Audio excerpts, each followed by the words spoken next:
मरते हुए कर्ण को अर्जुन ने क्या दिया। दोस्तों, जैसा कि आप लोग जानते ही होंगे कि महाभारत में सूर्यपुत्र कर्ण एक ऐसा पात्र था जिसे खुद देव पुत्र होने के बावजूद भी सामाजिक दुर्व्यवहार का सामना करना पड़ा और उसको समाज ने हमेशा अस्वीकार किया और अपमान किया। कर्ण एक महान योद्धा होने के साथ साथ एक महान दानी राजा था, परंतु कर्ण ने कुरुक्षेत्र में अपने भ्राताओं पांडवों को छोड़कर कौरवों का साथ दिया था।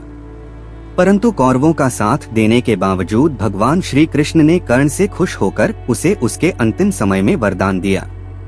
लेकिन आखिर अर्जुन ने उसे क्या दिया, तो आइए जानते हैं। आप में से ज्यादातर लोग ये जानते होंगे कि कुंती और सूर्य देव का पुत्र था कर्ण, मगर कुंती ने कर्ण को अविवाहित होते हुए जन्म दिया था, जिस वजह से एक रथ सारथी ने कर्ण का पालन किया था। यही एक कारण था और यही वजह से कर्ण को सूतपुत्र कहा जाता था। और साथ ही अविवाहित माता से जन्म और रथ सारथी के पालन के कारण दानवीर कर्ण को कभी भी समाज में ना ही सम्मान मिला और ना तो अपना अधिकार।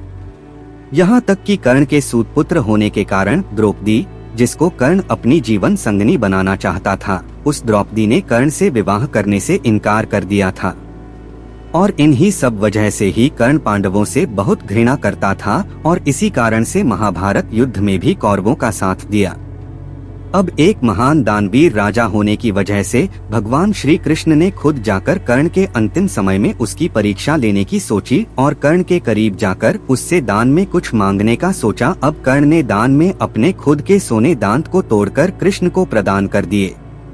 अब इस ही दानवीरता से खुश होकर कृष्ण ने सूर्यपुत्र कर्ण को वरदान में कुछ मांगने को कहा, जिस पर कर्ण ने वरदान के रूप में अपने साथ हुए अत्याचार और अनादर को याद करते हुए कृष्ण से अगले जन्म में उसके समुदाय के लोगों के साथ भला करने को कहा।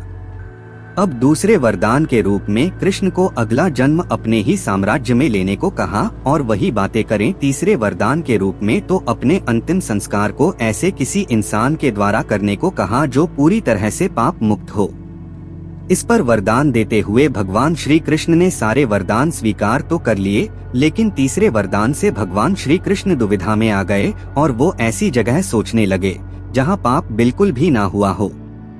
अब श्री कृष्ण को यह समझ नहीं आया कि ऐसा कोई जो पाप मुक्त हो कौन हो सकता है, परंतु वरदान देने की अब वचनबद्धता भी थी। इसी कारण दानवीर कर्ण के अंतिम संस्कार की क्रिया भगवान कृष्ण ने खुद अपने ही हाथों से किया और कर्ण को दिए हुए वरदान को भी पूरा किया। अब आपको बता दें कि भगवान कृष्ण ही थे जो कर्ण की मौत का कारण बने थे। दरअसल भगवान कृष्ण ने ही अर्जुन को सूर्यपुत्र कर्ण का वध करने का तरीका बताया था, लेकिन जब अर्जुन को कर्ण के वध के बाद उसकी सच्चाई का पता चला कि कर्ण ही उसका ज्येष्ठ भ्राता है, तो वह दुख से मूर्छित हो गया। होश आने पर वो दौड़ता हुआ कर्ण के शव के पास आया और फूट फूट कर विलाप करने लगा। इसके बाद उसने कर्ण से अनजाने में उसके द्वारा किए गए पाप के लिए माफी मांगी। उसे बड़ा पश्चाताप हुआ कि उससे अनजाने में कितनी बड़ी भूल हो गई और उसने धोखे से कर्ण जैसे महान योद्धा का वध कर दिया।